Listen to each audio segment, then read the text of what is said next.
Good afternoon. My name is Samantha Reardon, and I am the Construction Safety Manager for Longwater Construction.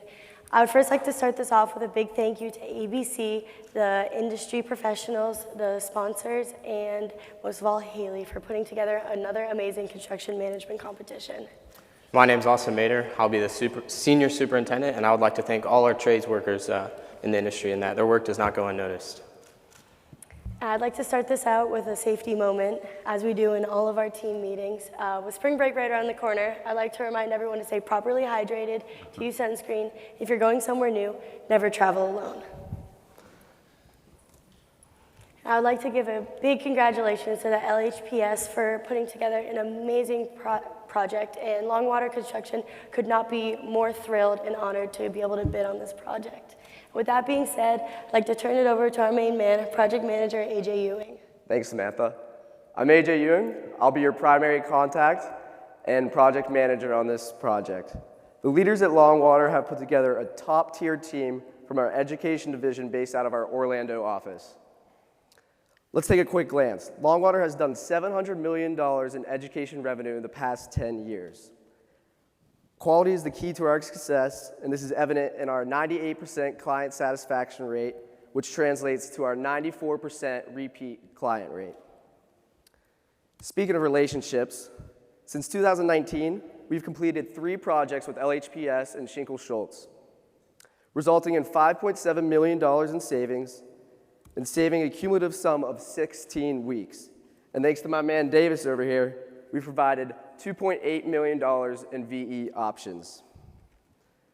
Speaking of past projects, the proposed team here has been on a very similar project to this one. Our team completed the Cypress Creek High School Innovation Center utilizing CM at risk turnkey construction delivery with a breezeway and interestingly, a YCW 750 OG curtain wall used on this project as well. We are very proud of our Harriet Coleman Center for the Arts project, and our team is excited to get back on campus. And here's our team representation by the organization chart. But please note, our collective success isn't possible without our key trade partners and vendors who have a working relationship with us.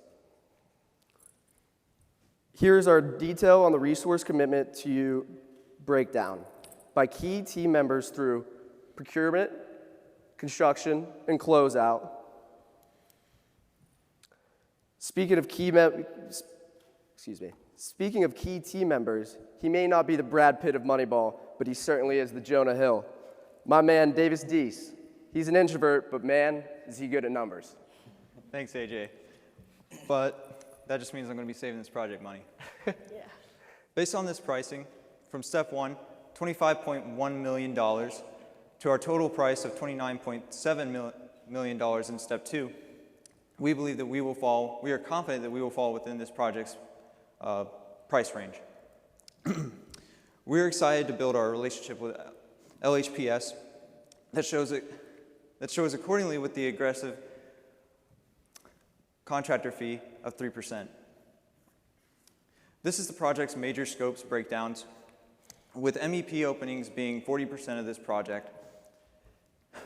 At the same time, we have worked diligently on coming up with the clarifications and assumptions for you all, and I'm going to let Austin take control of that. Of course, thank you.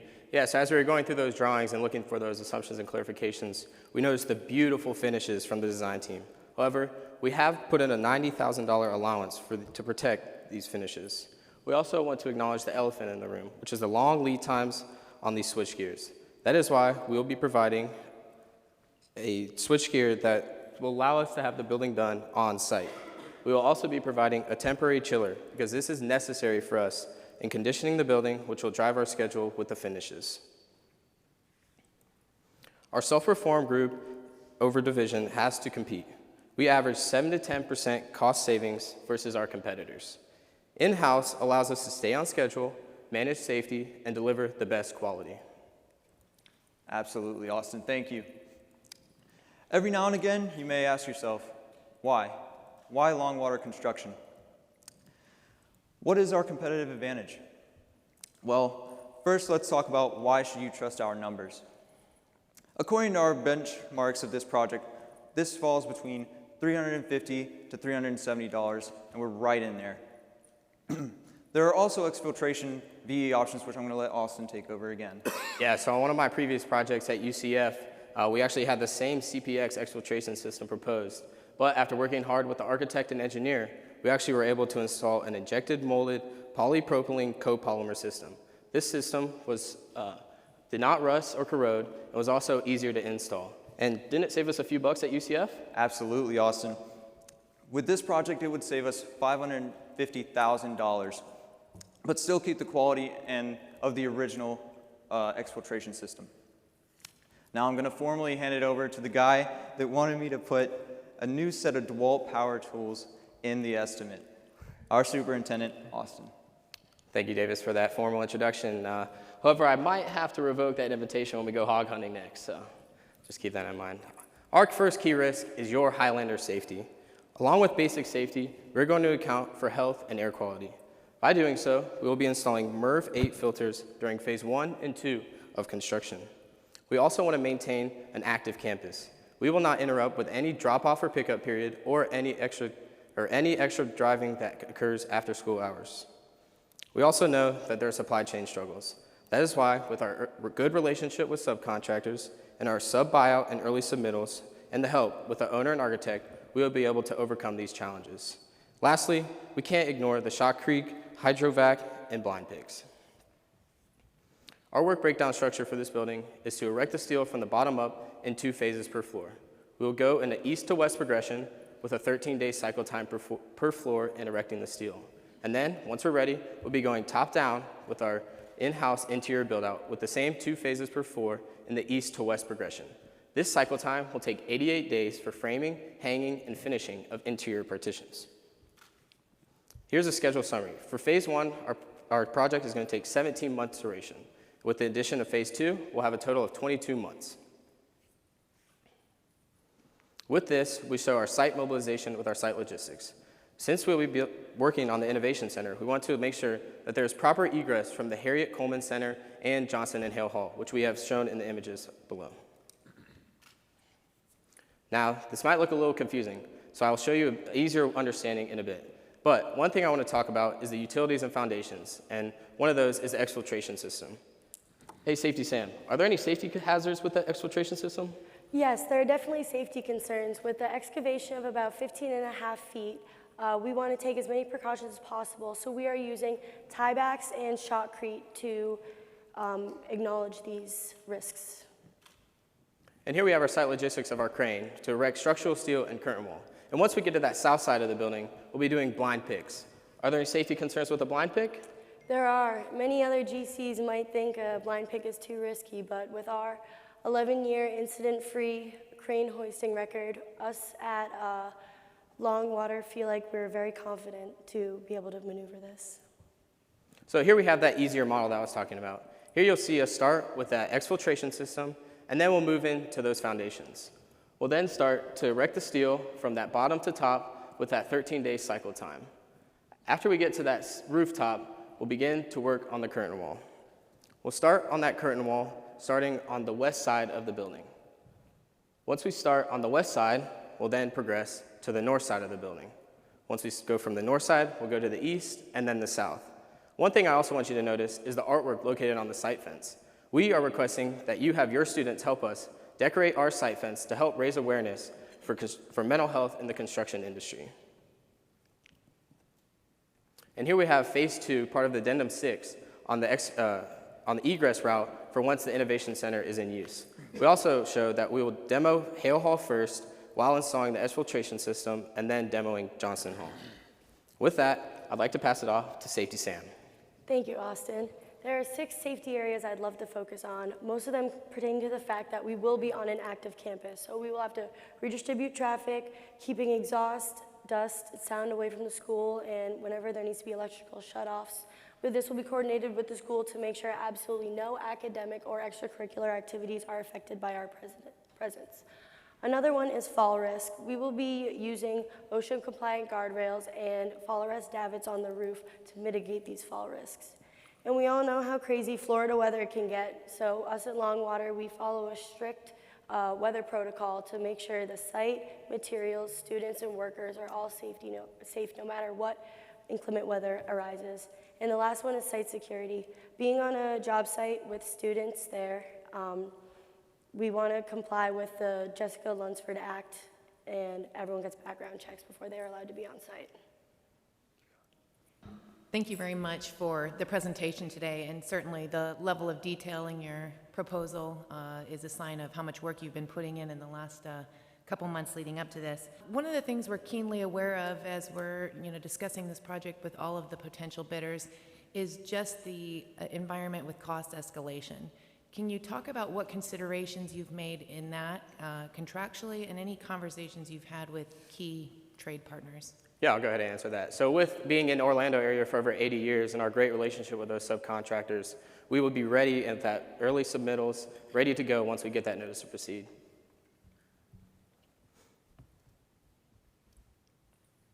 You mentioned electrical shutdowns and not affecting the school. So are you planning on having backup generators in place and ready to go in case you come across an unforeseen issue with existing switchgear? You get into those situations, and sometimes when you shut a piece of gear down, it frankly will not come back on. So what's your plan to mitigate that, Florida weather, heat, all those things? Do you have something in place, or is that going to be an upcharge change order to us to cover your inability to foresee those circumstances? I'll take that one. I believe in our estimate we have 2 generators within the electrical number. I believe that they're a rollaway, but I'd have to check that. But yeah, I believe so. Question about, I think I saw you have 3% contingency built into your estimate. Can you elaborate on who controls the contingency? Is it contractor, is it owner? And do I have the capability to get that back if you don't spend it? Go ahead. So no, that is on us, and we gave that low number because of our past experience with LHPS. That we believe that's a strong number, and we look forward to doing another project with you. So your construction sequence is steel goes up, finishes come down. So you top out your steel on the 4th floor, and then you start your interior build out on the 4th floor. What's happening on the 2nd floor? So we're actually going with that top-down procedure so that we're going to start at the top with the framing, and then just once those framers are done at the top floor, they'll work their way down to the 3rd floor, 2nd floor, 1st floor, and then we'll have those MEP trades follow down that, and then we'll go in with that drywall so that we're not damaging any of the upper floors while we work our way out of the building. Do you see that, though, as maybe there's an opportunity to make up some time there if you follow your core and shell build out with the steel erection, so there isn't that gap in time at the 2nd floor? We've built that in with our schedule, and we believe that more flow and better efficiency that we're able to control on that site will help our schedule flow better. With that top-down method, what is your plan to get material into the building? Yeah, so on the west side, we're actually going to leave one of the windows out on the curtain wall so that we are able to get those items in with long lead times or those larger items to get in the building. And we'll keep a lull on site to be able to do that. So you mentioned an aftermarket switchboard. Are you confident that you're going to get that in time? And if not, what's your plan? Yeah, so we have those early subcontractor and submittals that we know that we'll get that in order to keep the building to end on time. And then once we get that new switchgear, then we'll install that right away. But yes, we are confident about that. I got a quick question. I noticed on one of your key trade slides, you had Harmon Glass listed. They're not a local trade.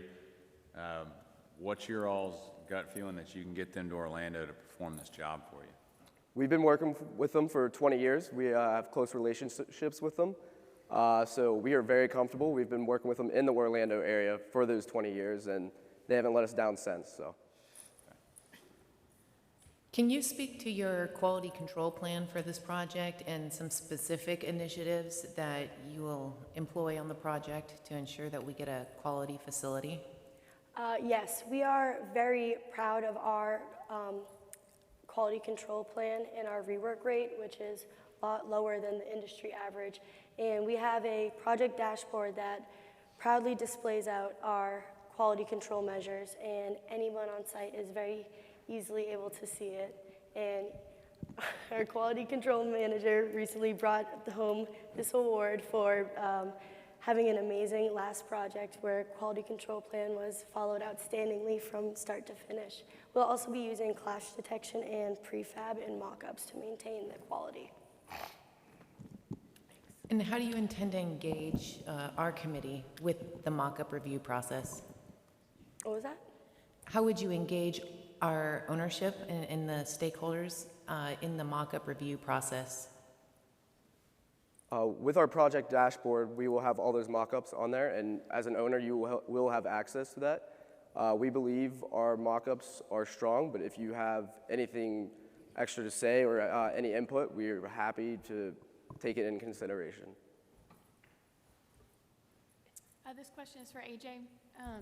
What are the biggest lessons learned that you can bring forward from your past 3 projects to this one?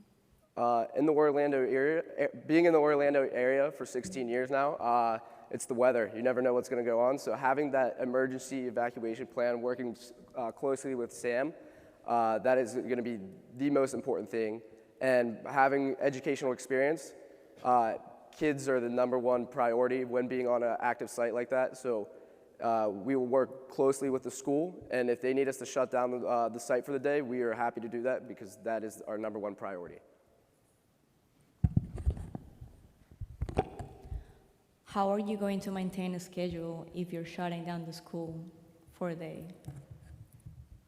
So with our Plan AI, we have this built into our schedule. Our Plan AI does forecasting on such events, so this is built into our schedule.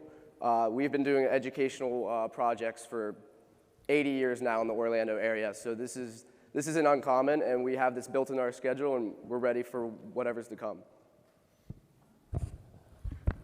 Do you have escalation included in your estimate? And if so, where are you carrying escalation to? Is it midpoint of construction or is it the point of buyout? No, I'm not sure if we are carrying the escalation, but we would have to go back in and check or get back to you in another date. But if there isn't any, we will account for it. You mentioned there were several allowances in your estimate. Can you identify the exact value of the allowances and how are you going to account for them? And any overrun or underrun, how's that settled up? Can you repeat that question? I didn't hear the middle part. Your allowances, what are the total value of the allowances? And at the end of the project, any overrun or underrun of the allowances, how is that dealt with? Well, we do have all the allowances that we are carrying in our clarifications and assumptions. I can't name them off the top of my head right now, but they are within there, all that we are carrying. What was the second part of that question? I'm sorry. What happens at the end of the project? If there's an underrun, are you getting the savings, or do I get to take the savings back? And if there's an overrun, is that on you, or are you expecting a change order? No, that would be on us. I believe that if we're coming up with that allowance, that's on us, and the savings would go to you. Yes.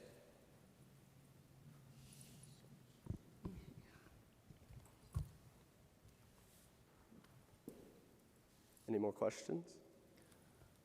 Earlier, we talked about a 3% contingency. I believe there was also a 3% fee markup on the project. Is that something you guys would be willing to negotiate? I'll take that one. No, that's something that we think is fair and balanced. I think that it's a great kind of number there, but no, I don't think we would. We're both in the business of making money, so we got to make both parties happy. So you mentioned earlier that you were going to encourage the teachers to have students create signs to go on your construction fence, which is awesome. But kids are curious, and do you have anything in place to really include them so that that curiosity doesn't turn into a problem, right? You don't have children sneaking onto your site, trying to poke through the fence, that sort of thing. What do you plan to mitigate that level of risk? Yeah, so we We will have every gate locked. We have our superintendent on site double check, and to cure that curiosity, we are looking forward to having the kids on site at least once a month, each grade, to show them around so they can learn a little bit more about the construction experience and hopefully gain some interest that way. We'll also be showing them how serious a construction site is and not that it's just all fun and games, to make them aware of those dangers that are available or are possible. But with our site security, we'll be good. You mentioned earlier you had a couple blind picks and you were not afraid of them, but you didn't really go into depth of how you address the blind picks and why it's not an issue for you. Can you talk about how you guys handle blind picks? Yeah, so for that south side of the building, it's not very visible for the crane operator to see. So we'll have somebody over there with a walkie-talkie communicating actively with that crane operator, and then they'll be installing the curtain wall while they go. And we're not worried because of the 11 years of no injuries with crane activities that we have. And we will ensure that there are 2 riggers on that blind side to ensure a safe and executed process. You plan on doing your deck placements during normal business hours or starting early in the morning or late at night? Yeah, our goal is to try to avoid doing loud work throughout the school day, and if there is like exams going on for some reason that we need to be aware of and that loud noise would not be best, we'll definitely try to work around that, but work early in the morning before students get there for those loud noises. I'd like to add on to that. We would make sure that it was all right with the owner within 48 hours of that process. From a site logistics standpoint, what considerations have you made for employee parking, laydown, et cetera? Yeah, so we have laydown areas on site, and then the employee parking will be located within a mile radius of the job site, and then you'll either have them drop off men or tools, and then they'll go park in that that parking, or they can walk from that parking lot.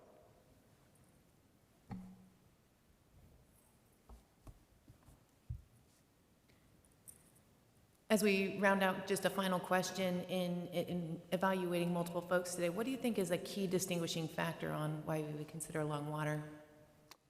So being in the region for 80 years, being one of the longest active education general contractors, like all the safety performances we've mentioned, we are very comfortable doing this. And being on site back in 2008, we know this campus, we know it like the back of our hand, and we loved the experience we had with LHPS, and we are very excited to, and look forward to hopefully working with you guys again in this upcoming year. Great. Well, thank you again for your presentation.